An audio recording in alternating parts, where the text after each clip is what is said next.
Marcos, que barulho que é esse? Barulho? É. Eu não ouvi nada. Não, presta atenção. Meu Deus, não pode ser. Escuta lá.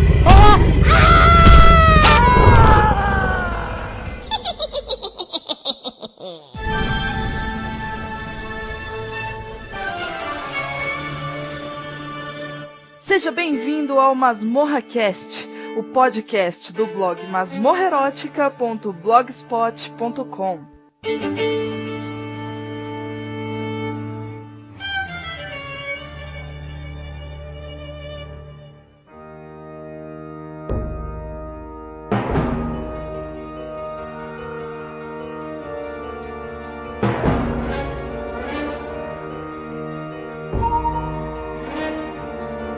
Beleza, então estamos aqui gravando o MasmorraCast finalmente, Marcos. Pois é, né? Que bom. Fazia tempo, hein? Saudade. Eu também tava com saudade do Masmorra temático. Sim, cara. E hoje, pra variar, a gente resolveu falar de uns filmes de terror aí. Mas sabe, fora do comum, assim, a gente resolveu falar de filmes asiáticos. Dar algumas dicas aí de filmes asiáticos aí pros ouvintes poder buscar algo diferente. Sair daquele eixo hollywoodiano ou europeu, né? A gente resolveu falar um pouco de cinema asiático, que tem muita coisa boa, né, Marcos? Com certeza.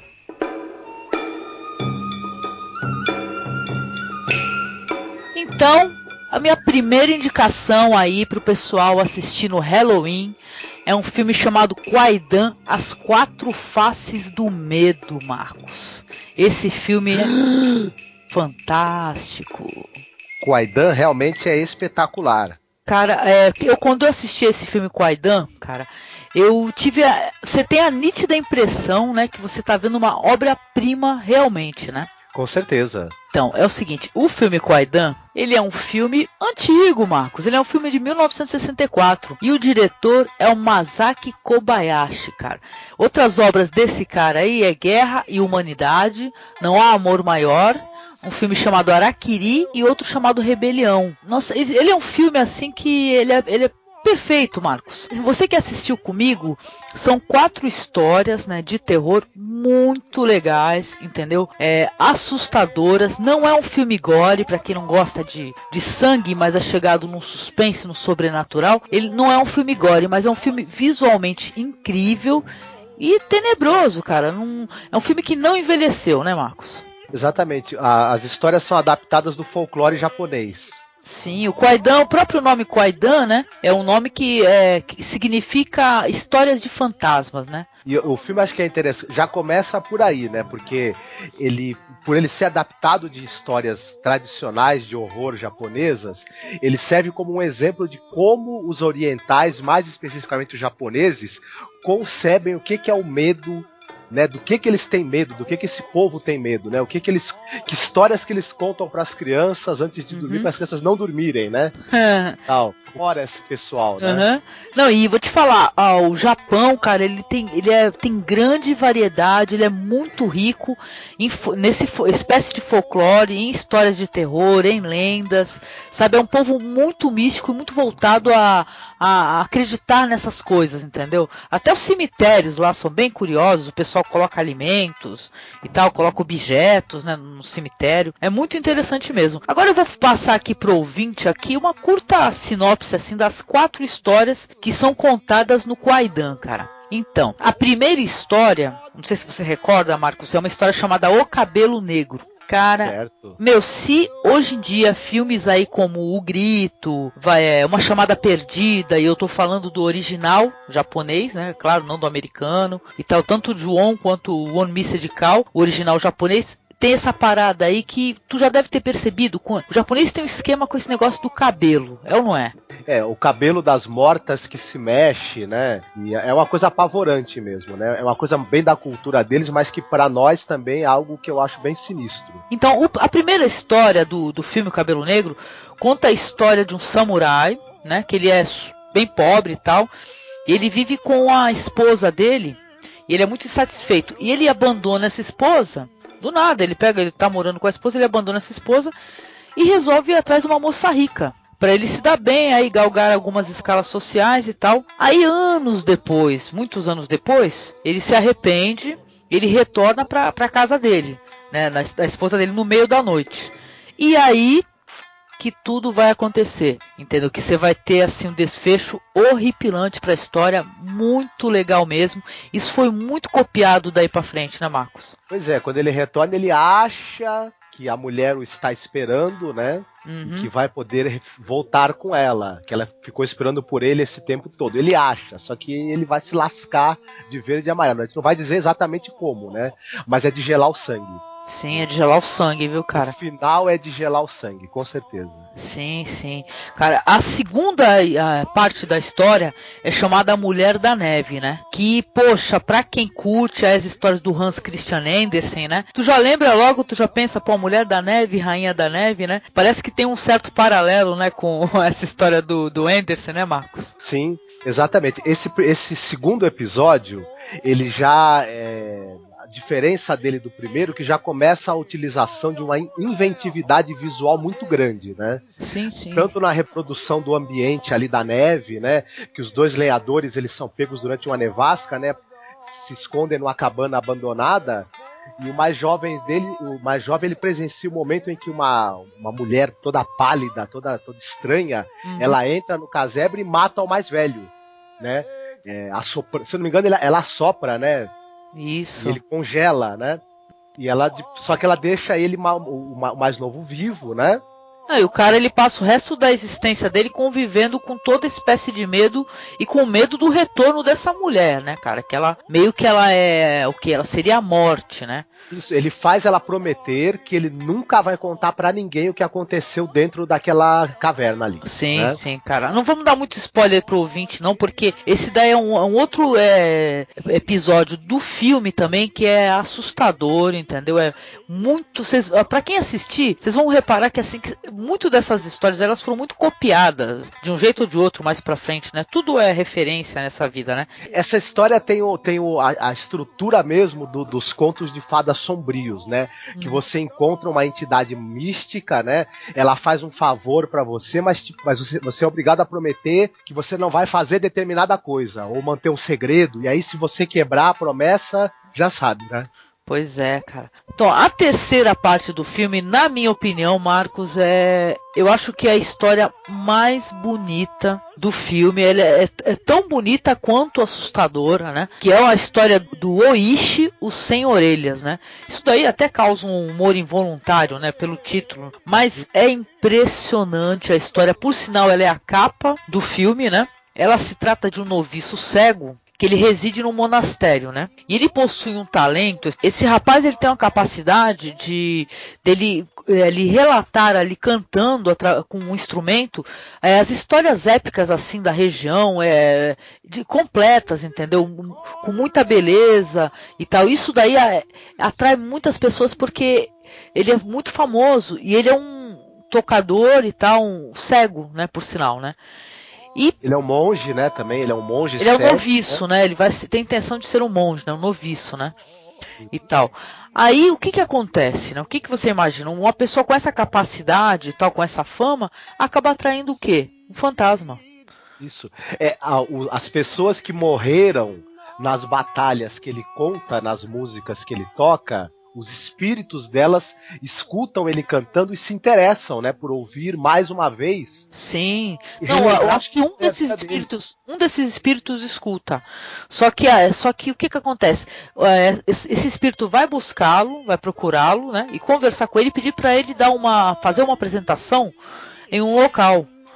Né? Eu não sei nem se é um spoiler isso daí, mas não deixa de ser interessante.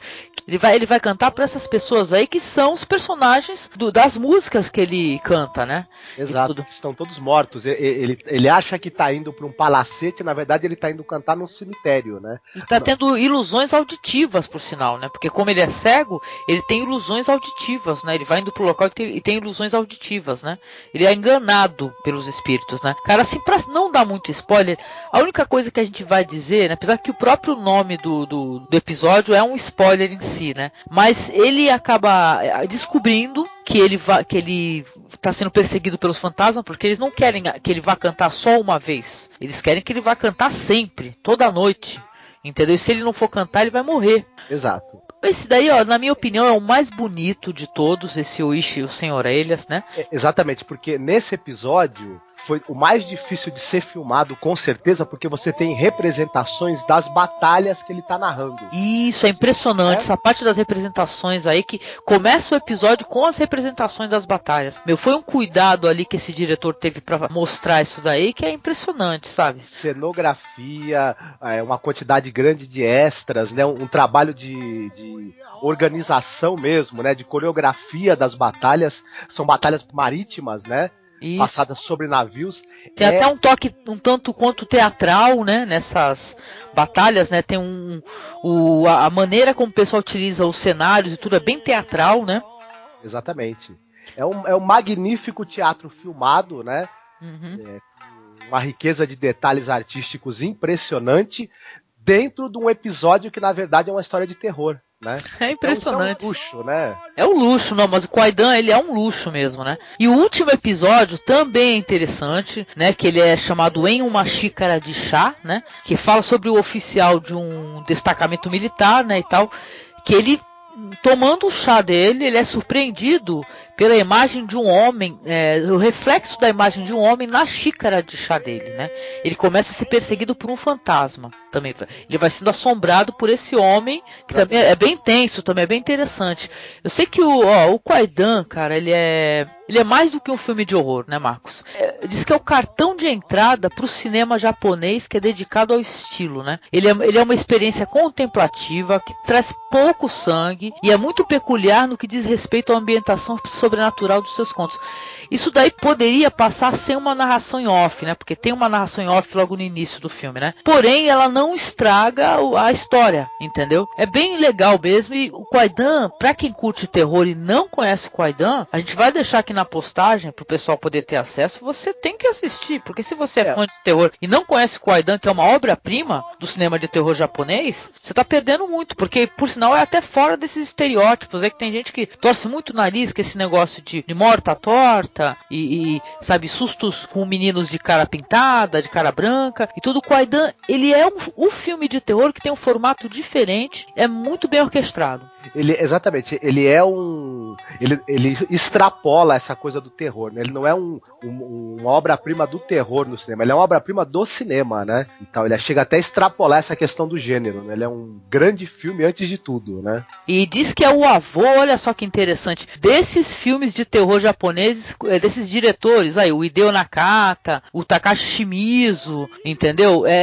Diz que é o vovô desses filmes, cara. Entendeu? Que interessante, né? Como evoluiu, né? O cinema japonês acabou até tendo um certo estereótipo, né, Marcos? Exatamente, ele criou uma fórmula visual, né, para a representação dos fantasmas, dos espíritos femininos, que depois foi imitada agora até a exaustão, né? Tanto no horror japonês, quanto no horror coreano, quanto no horror tailandês, né? Essa fórmula aí da representação das mortas-vivas foi pego aí do Kwaidan, né? Do Kobayashi. É isso aí, cara. Quem não conhece, precisa, cara. Quem curte terror e não conhece, precisa conhecer. Essa é a minha primeira recomendação.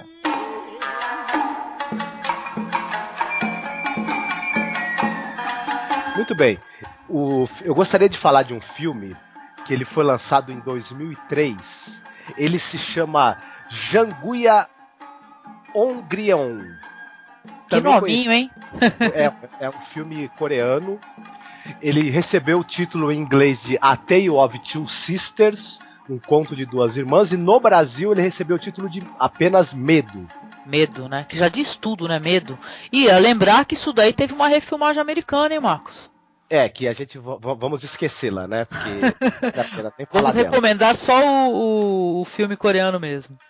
Esse filme também é inspirado, o roteiro dele, numa história folclórica de horror coreana, sul-coreana, né? Uhum. E esse filme trata do seguinte: são duas irmãs, né? Que a mãe morreu e elas estão indo passar uns dias na casa do pai, em companhia do pai e da madrasta. Então, uma delas, ela é psicologicamente muito frágil, muito oprimida, né? A outra, ela também é psicologicamente frágil, mas ela é um pouco mais forte. E ela tem uma missão para si de proteger a irmã, a qualquer custo. ocorre o seguinte, essas duas meninas, é por isso que o filme chama Medo, e eu acho que foi até um bom título que foi dado no Brasil. Elas são o tempo todo perseguidas por vários medos. Elas têm medo de vislumbrar o fantasma da mãe que morreu, e elas têm um medo terrível, assustador, da madrasta delas. Elas observam na madrasta uma atitude de rejeição e de crueldade, e elas começam a imaginar que elas vão ser assassinadas por essa madrasta. Sim, sim, cara. Principalmente a mais frágil das duas, a irmã que é a mais forte, que tenta protegê-la, ela imagina que a madrasta vai matar essa irmã mais frágil e mais nova dela. E ela começa a entrar no desespero para tentar proteger a irmã. Além desse roteiro que é interessante, esse roteiro, dentro disso, vai ter uma série de surpresas que eu não vou falar para não estragar, né? Porque, além de tudo, as coisas não são exatamente o que parecem. Isso é o que a gente acha, né?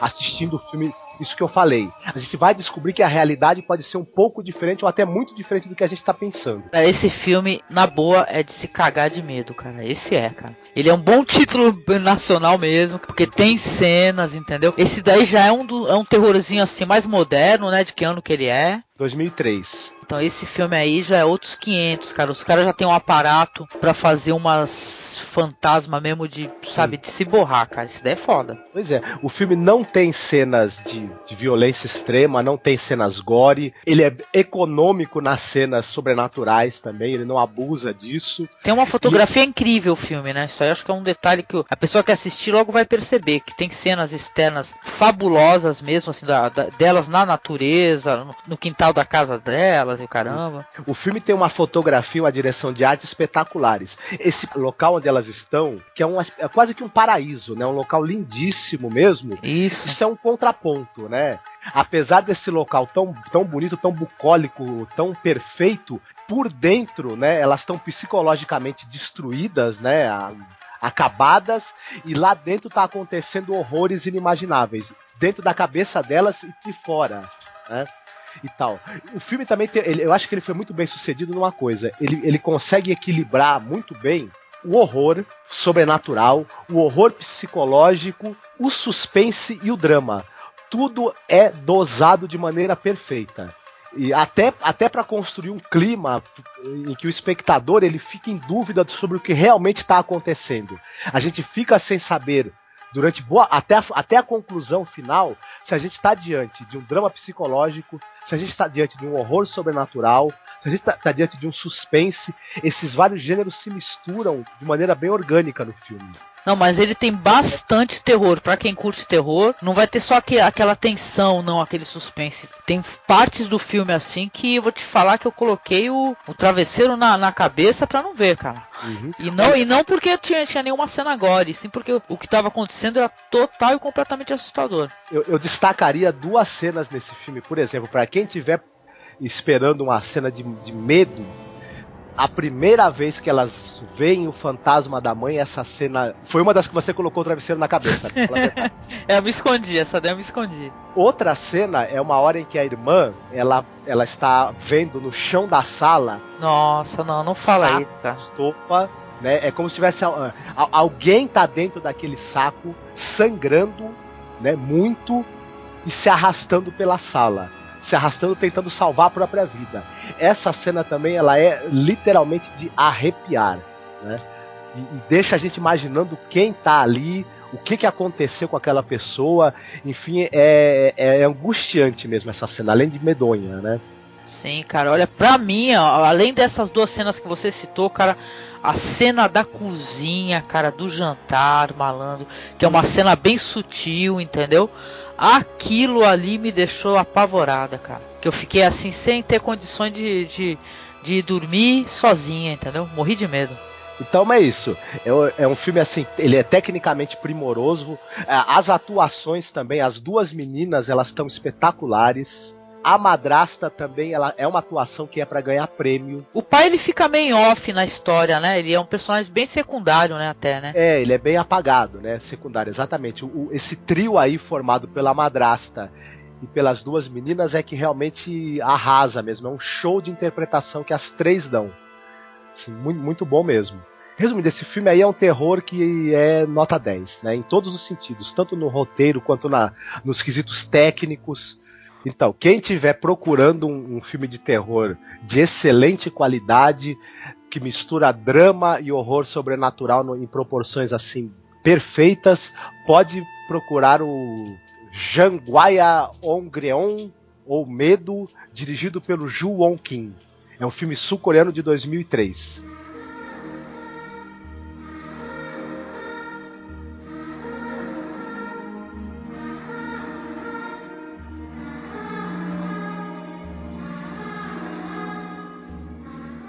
É o seguinte, eu vou falar de um filme que, sabe essas historinhas bonitinhas aí, Marcos? Pá, Chapeuzinho Vermelho, o que mais? Vamos lá. Branca de Neve. Então, eu vou falar de um filme interessante que é uma releitura de uma dessas histórias aí infantis aí. Eu vou falar do Hansel e Gretel, que é nada mais, nada menos do que... João e Maria. Beleza. Pô, o diretor desse filme é o Pil Sung-in. Então, e esse filme é de 2007...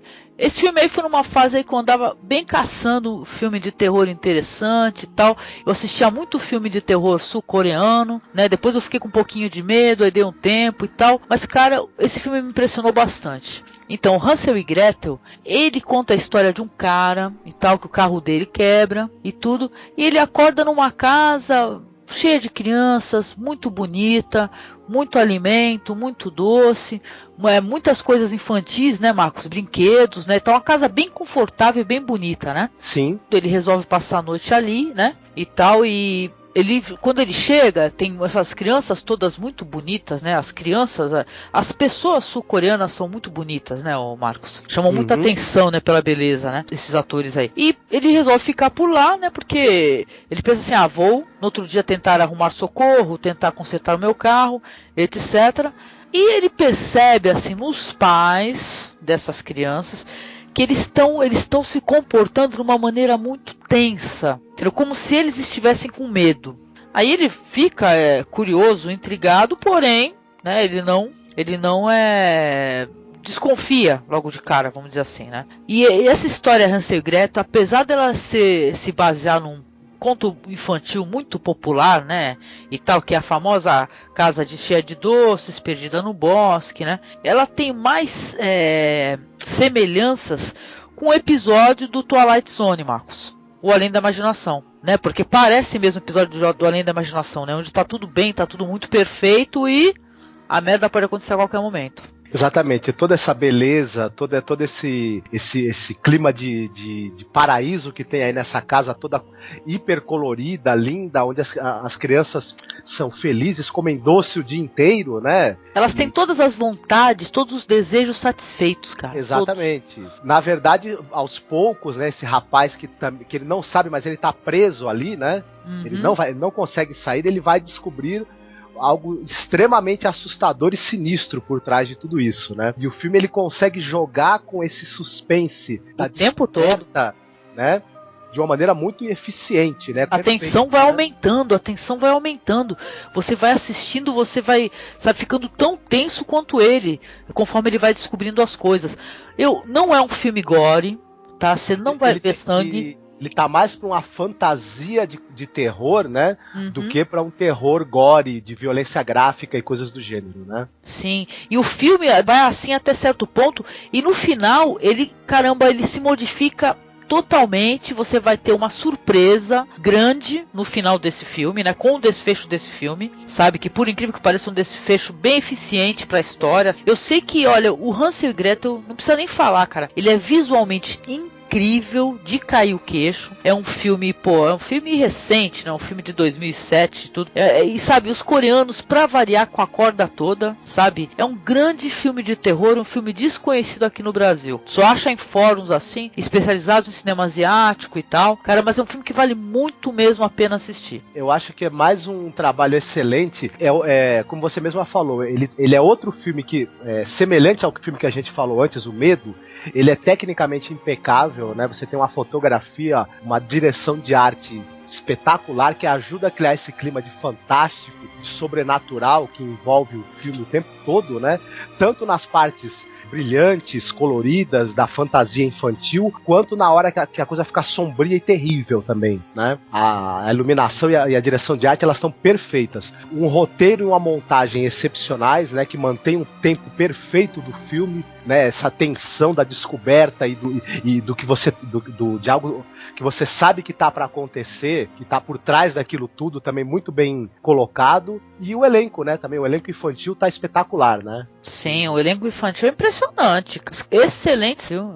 Tanto os meninos quanto as meninas, viu? É impressionante. Então, eu recomendo a todos. Aí, quem não conheceu também, vamos deixar na postagem aí pro pessoal ter acesso a essa outra obra-prima bem legal também. Diferente do que eu falei do Kwaidan, que é um filme antigo e tudo, maravilhoso. Esse daí é um filme recente e tal. O pessoal vai se interessar e volta aqui com certeza pra falar pra gente o que achou.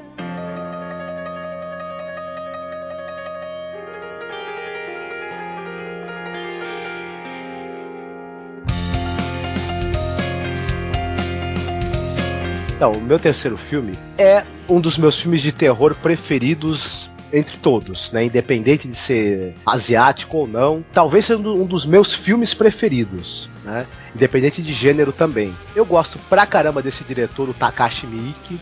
Eu também. Fã do cara. Só que ele é um cara de extremos, né? Ele faz filme gore, faz filme trash de humor involuntário, faz filme de fantasia. Agora, eu acho que talvez o filme em que ele cumpriu o que ele se propôs de maneira mais perfeita, mais disciplinada em termos de narrativa, foi justamente um filme de 99 dele chamado Audition. Cara, esse é uma obra-prima também do cinema mais gore, né, por sinal, né? Exatamente. Mas é uma coisa interessante, esse filme ele não agrada tanto ao pessoal que gosta de cinema gore. Sabe por quê? Porque não tem muita tripa, né? Tem mais a ideia implantada do que tá acontecendo ali, né? E também porque ele demora um certo tempo para construir uma trama interessante. Ele não tem violência igual desde o início. Ele vai construindo uma história que aparentemente no início é a história de um cara, né? Que é um viúvo, né? É um viúvo, a esposa morreu já faz 7 anos, ele tá querendo arrumar uma outra mulher. E ele tem uma ideia, um amigo dele tá fazendo audições pro elenco de um filme com moças, com atrizes, né? Moças que querem ser atrizes e tal. E ele tem uma ideia, ele falou, eu vou assistir as audições pra esse papel aí que você tem no seu filme, e eu vou tentar escolher uma noiva entre essas moças. E eu vou entrevistá-las também, né? Ele cria uma audição, na verdade, falsa, né? Isso. Seria uma falsa audição pra um filme, né? Mas na verdade ele tá querendo escolher uma noiva. Eu vou te falar assim que, na boa, o filme é excelente, tudo, mas eu me diverti quando esse cara se fudeu, cara. Só isso. Pode continuar. Ele é um cara que tem grana, né? Então ele tá querendo escolher uma noiva perfeita, bem mais jovem do que ele, linda, enfim, ele quer uma bonequinha, uma princesinha e ele quer meio que comprar, né, com a grana dele, essa princesinha e colocar ali na estante pra ele pelo resto da vida. É o cara que é a mulher perfeita, que é a mulher. O japonês tem muito essa parada de querer uma mulher muito passiva, né, muito obediente, tudo, né? Ele é cheio de critérios pra mulher perfeita dele. Exato. Essa primeira parte, isso acontece na primeira parte do filme. O filme ele tem quase 2 horas de duração. Então a primeira hora, o Takashi Miike mostra o drama desse cara que tá viúvo, o desespero que ele tá de encontrar uma outra mulher, essa ideia que ele tem, né, da audição, e essa busca dele de encontrar uma jovem perfeita, e ele acha que encontrou, né, uma jovem que tem tudo o que ele quer. Ela é bonita, ela é inteligente, elegante, é perfeita. Só que, né, ela tem um pequeno defeito que ele não sabe ainda. Ela é uma tremenda assassina psicopata. E cruel mesmo, é mal feito um pica-pau. Exato. Então ele não faz ideia, e a gente, nós, o público também, não fazemos ideia, com o perdão da palavra, do quanto ele vai se fuder na mão dessa mina. A gente ainda fica sabendo antes do cara, né? Porque você começa a ter acesso ao cotidiano da mina, né? Exato. Como ela faz, porque a gente descobre que ela mantém as vítimas prisioneiras e vai torturando aos poucos, né? Matando as vítimas com requintes de crueldade e saboreando cada momento. Então, a partir da segunda metade, o filme vai se encaminhando para uma... Vai mostrando cenas de violência gráfica, de violência explícita, que são de chocar, né? Sim. De deixar a gente roendo os dentes. Cara, eu tava me divertindo com o negócio, cara. A cena da amputação com o arame, aquilo é uma das cenas mais, assim, incômodas que eu já assisti até hoje no cinema, com certeza. Perturbadora, né? Muito perturbadora. Então, resumindo, Audition é um filme que ele é impressionante. O trabalho dele de criação de um suspense, de construção dessa narrativa que vai caminhar para esse desfecho terrível e absurdamente violento, é um negócio primoroso. Você tem também atuações excelentes, o elenco tá todo muito bem, a menina, ela tá realmente espetacular, como ela tem essa aparência de fragilidade, de doçura, e como ela vai se revelar uma assassina feroz na segunda parte do filme. Isso é muito convincente, a maneira como a atriz demonstra isso. Perfeita, atriz maravilhosa, viu, cara? Tanto o ator quanto a atriz, cara. Ela se chama Eiji Shima. Eiji Shina, né? É China, ela? Eiji Shina, e ela interpreta a Azami, né? Que é essa moça que vai fazer parte da audição, acaba sendo escolhida e vai se revelar esse monstro, né? Então, recado aos homens aí que são muito seletivos, cara. Você pode pegar uma psicopata assim da hora mesmo, viu? Muito cuidado. Uhum. Então, exatamente, o filme, além de tudo, ele é um filme que ele tem uma mensagem muito clara, né? Cuidado primeiro com você tentar escolher as pessoas através apenas do que elas aparentam, né? Viver fantasias assim muito fora da realidade, né? Você tentar construir uma realidade que não é aquilo e se cegar, né? Por conta disso, isso pode ser muito perigoso, né? O filme deixa isso bem claro. Isso é uma coisa que acho que é um pouco comum até nos dias de hoje. Você tem essas agências de encontro, né? Esses esquemas todos aí de namoro que podem dar muito errado, né? Sim. O Audition, cara, junto com outras obras aí do Takashi Miike, tanto o Wish the Killer, o MPD Psycho, sabe? Ele é o diretor, assim, de filmes, pode-se dizer, um tanto extremos, sabe? Com muita violência. É foda, assim. Eu recomendo, assim, procurem as obras do Takashi Miike, a começar pelo Audition aí, que o Marcos recomendou, que vocês vão ganhar muito. Por exemplo, o Fullmetal Yakuza dele. Puta, esse daí é o trash do cara, né? Esse é engraçadão mesmo, cara. O último episódio da primeira temporada da série Mestres do Terror, também dirigido... Que foi censurado nos Estados Unidos, hein? O episódio que é dirigido pelo Takashi Miike não passou nos Estados Unidos, porque o Masters of Horror, que a gente não falou ainda aqui no nosso podcast, mas a gente tem intenção de ter um projeto só sobre o Masters of Horror, ele reúne todos os diretores, assim, cara, produtores, roteiristas importantes do cinema de terror americano, ou do cinema de terror asiático, no caso aí o Takashi Miike, em vários episódios, cada episódio é dirigido por um cara, utilizado por outro cara, cheio de ator famoso. O Masters of Horror é uma pérola, cara, é um presente, entendeu? Pra quem curte terror, pra quem curte bons roteiros, cara, muito bom mesmo, cara. Mas o Audition, porra, grande recomendação, viu, Marcos? É isso aí.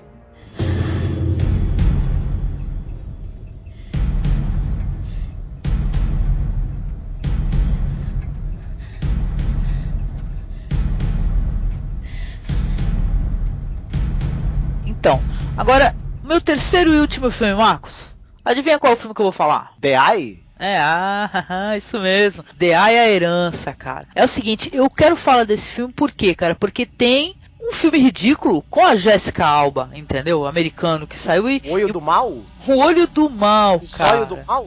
É o título nacional que saiu aqui pra gente, é O Olho do Mal. Sem contar que Jessica Alba é péssima pra variar, né, cara? Roteiro muito ruim, mas baseado num filme fantástico. Sabe, um filme que foi meu primeiro acesso ao filme de terror asiático. Você lembra disso, né? Que a gente alugou o DVD, né? E tal, a gente me alugou meio assim, sem saber o que esperar, né? Sem ler muito a sinopse e tudo. E o negócio foi um presente, assim. O The Eye, ele conta a história de uma jovem chamada Moon, ou Man, né? Não sei qual é a pronúncia correta. É interpretada por uma atriz ali que, ó, minha xará, Angélica Lee. Então, ela é cega, essa moça ela é cega desde os 2 anos de idade, né? E ela é uma grande violinista, né, e tudo. E ela resolve se submeter a um transplante de córneas, né, e tal. Essa cirurgia que ela se submete é um sucesso, sabe? Só tem uma coisinha, Marcos, que acontece com ela. Certo. Ela começa a ver coisas assim, um tanto quanto fora da realidade aqui do mundo, entendeu? Coisas sobrenaturais, sabe?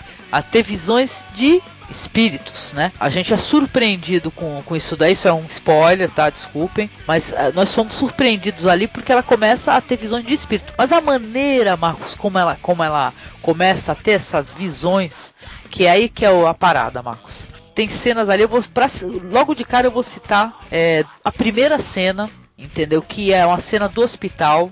Não sei se você se recorda, né, que ela começa a conversar com pessoas e tudo. Ela fala, ela faz amizade com uma criança, ela faz amizade com outras pessoas no hospital lá, porque ela ainda está internada, isso antes dela sair. E você vai ter surpresas ali para ver que essas amizades que ela vai ter, são fantasmas, né, e tal. E na segunda cena do filme, né, onde ela já está começando a mostrar um certo distúrbio e tudo, a irmã dela tá super preocupada, a mãe também tá preocupada com ela tem a frustração ali também com coisas que ela gostava de fazer, porque eu até achei uma coisa assim chata, porque ela era uma grande violinista num projeto musical só para pessoas cegas, né, e muito famosa dentro desse projeto aí. Quando ela começa a enxergar, ela não pode mais participar. Eu achei isso até uma coisa muito frustrante, né? Você pegarem e limarem a moça lá por causa disso, né? E a segunda cena, que aí começam as coisas a se passarem com ela no prédio onde ela reside, que é uma cena do elevador. Meu camarada, essa cena aí é pra se borrar de medo, entendeu? É uma tensão impressionante, tá? Não vou dar muito spoiler assim pro pessoal poder correr atrás e assistir esse filme. Tem uma outra cena também, que é uma cena do restaurante. E essa daí a gente pode até comentar, né, Marcos? Que é uma cena bem interessante. Quem estiver escutando a gente e gostar de terror vai querer assistir. Tu lembra da cena da carne? Exatamente. Ela está de frente para um açougue, né? Aliás, para um restaurante. É um restaurante que exposta, isso, né? A carne fica exposta. A gente Você até achou estranho. A carne comer, né? Uhum. Tá crua.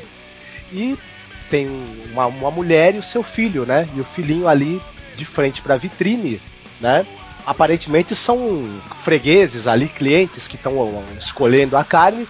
Quando ela olha mais de perto, tanto a mulher quanto a criança estão colocando imensas línguas cinza para fora. Me arrepiei toda aqui, cara, agora. Lambendo a carne. Nossa. São espíritos, claro, né, que ela tá vendo, tentando relembrar as sensações que eles tinham em vida, o sabor da carne. E não conseguindo, né? E tal, né? Com expressões de angústia, né? É de se borrar de medo essa cena. Essa e outras do filme, né? É daqueles dois caras dos Peng Brothers, né? Exatamente, cara, dos Peng Brothers, o The Eye.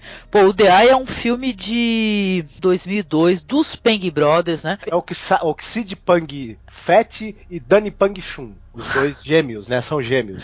Exatamente. Os Peng Brothers que, pô, os caras foram copiados até pelo M. Night Shyamalan, viu, cara? Mal copiados. Mal copiados, viu? Cara, mas, pô, o The Eye foi a minha descoberta, assim, da qualidade do cinema de terror asiático, sabe? Nesse caso aí, o terror coreano, né, Marcos? Que os caras são coreanos e tudo, né? Pô, tem cenas total e completamente assustadoras. O desfecho do filme, ele é grandioso, né, Marcos? As cenas finais do filme, né? Esse filme ele foi bastante imitado porque ele segue um pouco aquela linha que é o seguinte: a pessoa que é assolada por alguma assombração, algum fantasma, né? Ela tem alguma relação com alguém que morreu e fica sendo assombrada por aquilo, e ao longo do filme ela vai tentando descobrir por que ela tá amaldiçoada. Sim. E tentar descobrir como se livrar da maldição. Vai tendo o filme tem um pouco de filme de investigação também, né? Isso, ela vai investigar por que ela tá tendo essas visões aí, entendeu? Apavorantes. Mas, diferente de outros filmes, esse vai caminhar para um final realmente grandioso e apoteótico, né? Muito legal, cara. O The Eye é um grande filme de terror, viu, cara? Quem curte terror precisa assistir o The Eye, cara. E outras obras aí dos Peng Brothers, tá? Porque eu gostei bastante desse Assombração, achei um barato, entendeu? O que mais dos Peng Brothers? Até as continuações tem. Acho que os Visões são deles também, né? O Visões é muito bacana. É bem legal, tem até uma mensagem bem interessante, Visões, né? E tal. E próprio Assombração, né? Ele, através de uma história de terror, ele tem mensagens bem legais, assim, sabe? Pros homens aí nesse mundo aí, os viventes, sabe? Pô, é fantástico. Minha terceira e última recomendação é o The Eye, cara. Não deixem de assistir esse filmaço aí dos Pang Brothers.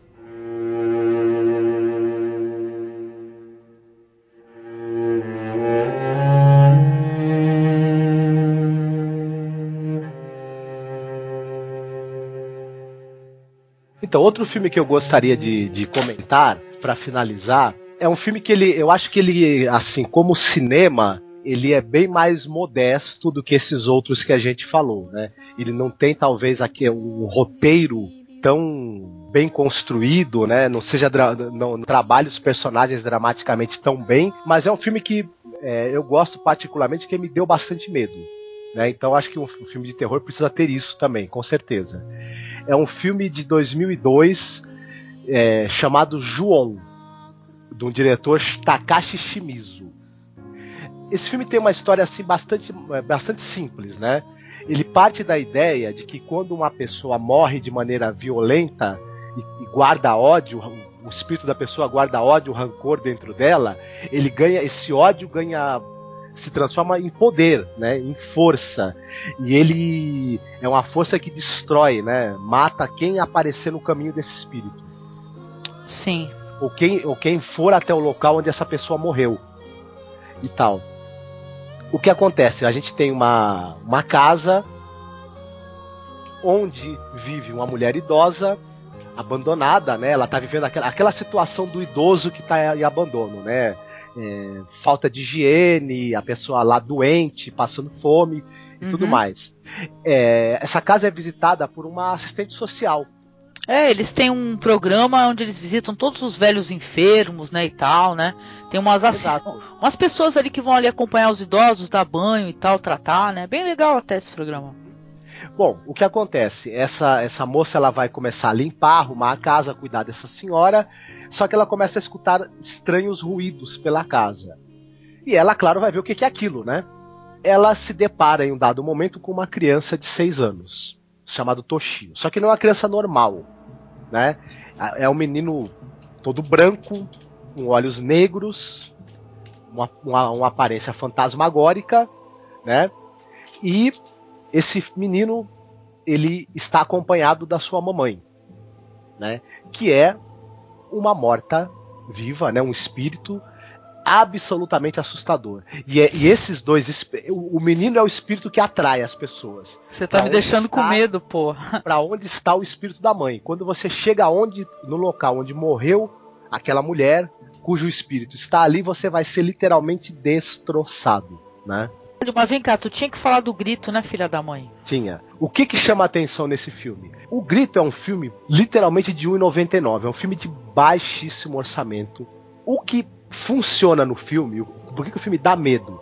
Ele é um filme que ele é uma obra-prima do uso do som. O medo todo que está na maneira como o som é colocado. No som ambiente, na trilha e principalmente nos sons estranhos e assustadores que os fantasmas fazem. Vamos dizer que o título, né, que em inglês saiu como The Grudge, né, e em japonês saiu como Ju-On, quer dizer, na verdade, o ronco, né? Já começa por aí, né? Isso, Eu tenho pavor desse filme. Exatamente. Esse som que gutural, né, que parece uma espécie de ronco, ou enfim, é até difícil de descrever, né? Eu sei que é uma coisa que dá muito medo. A maneira como esses espíritos são retratados, né? Pessoas pálidas, com cabelos que se mexem e esses que se movimentam, o corpo se movimenta de uma maneira estranha, como se tivesse com as articulações quebradas, juntando com esse som, é algo que realmente eu acho que é apavorante. O filme, ele não se dá muito ao trabalho ele não trabalha os personagens, o João, ele não trabalha assim muito profundamente a personalidade das vítimas. São pessoas que elas aparecem já pra morrer, né? Já pra ser vítimas dessa maldição, desse fantasma e tudo. Depois de certo ponto a história já vai tendo várias vítimas, né? Exato. Tal. Ele não cria esse suspense de revelando as coisas aos poucos como esses outros filmes. Ele é mais simples em termos de roteiro, mas ele é muito bem sucedido em termos de criar um clima de medo e de ir se tornando apavorante aos poucos. Tem um clima de investigação também, né? Porque essa moça aí que ela vai descobrir essa casa aí e tal, não a primeira parece, mas eu acho que é a segunda moça, né? Ela vai começando a investigar, né? O que aconteceu, né?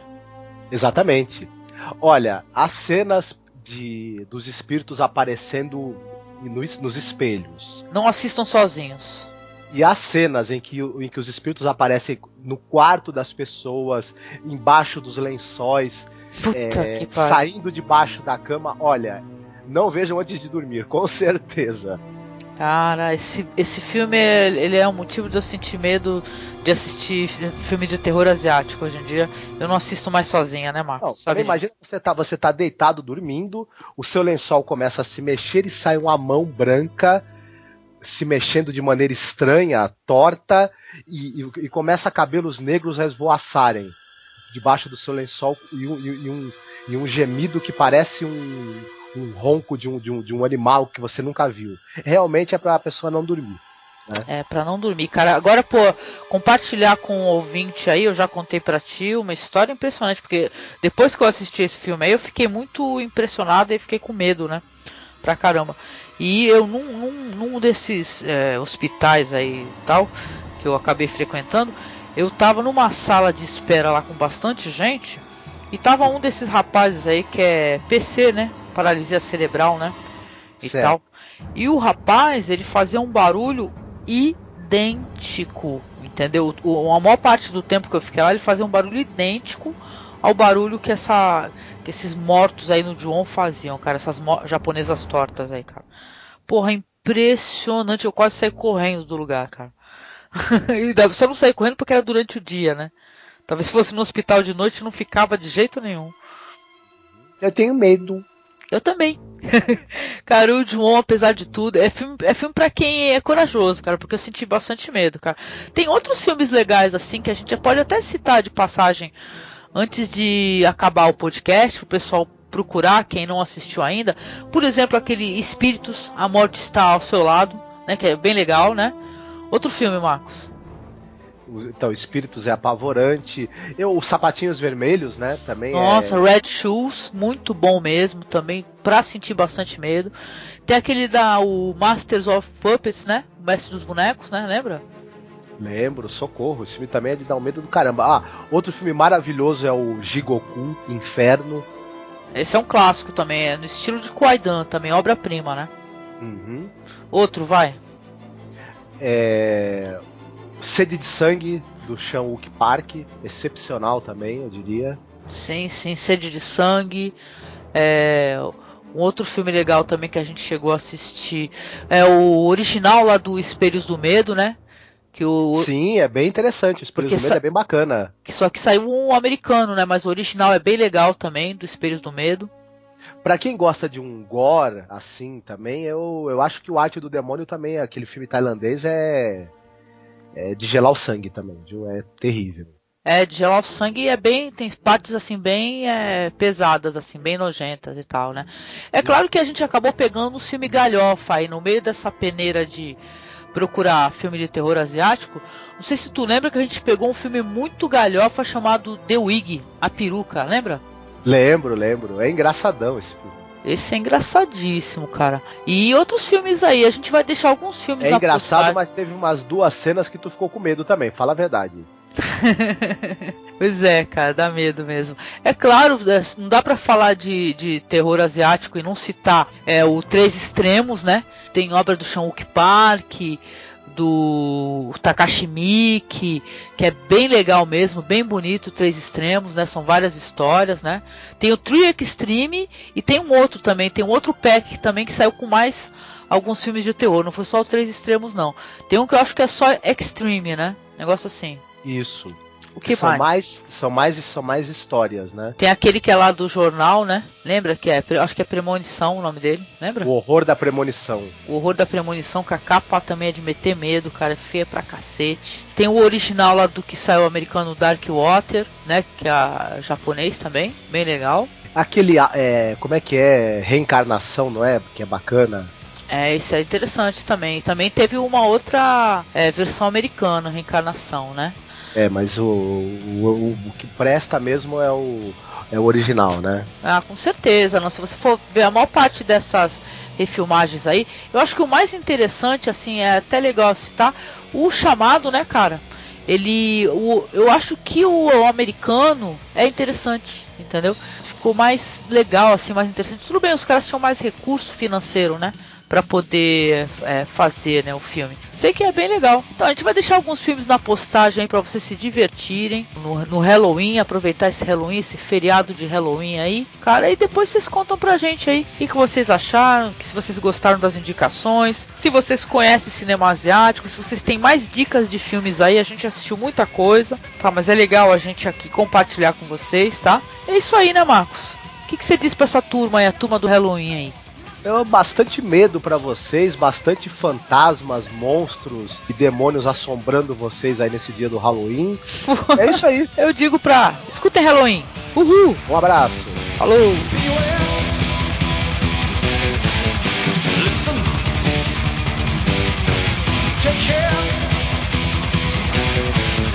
In the streets on Halloween, there's something going on.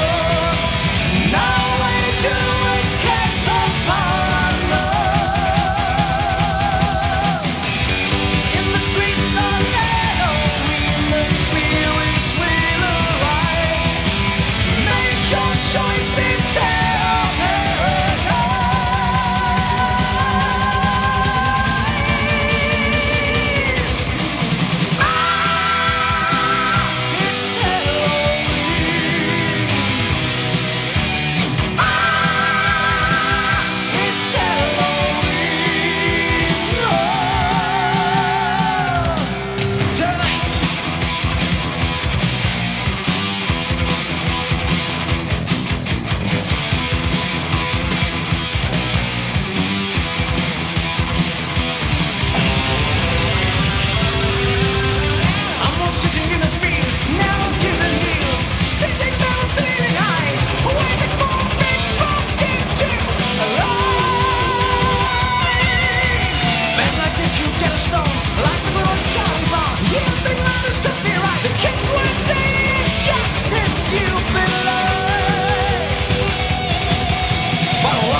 Where am I now?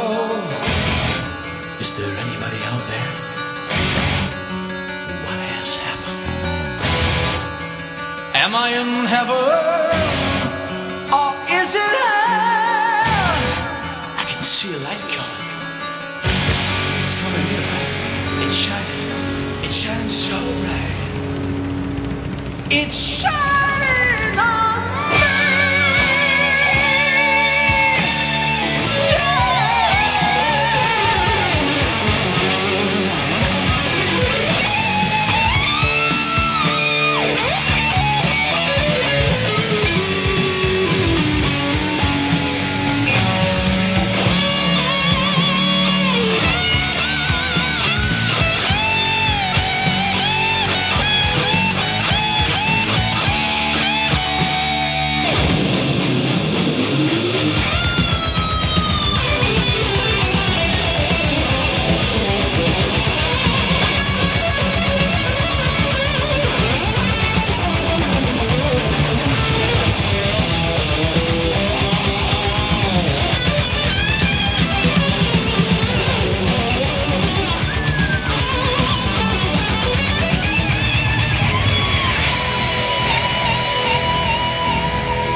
know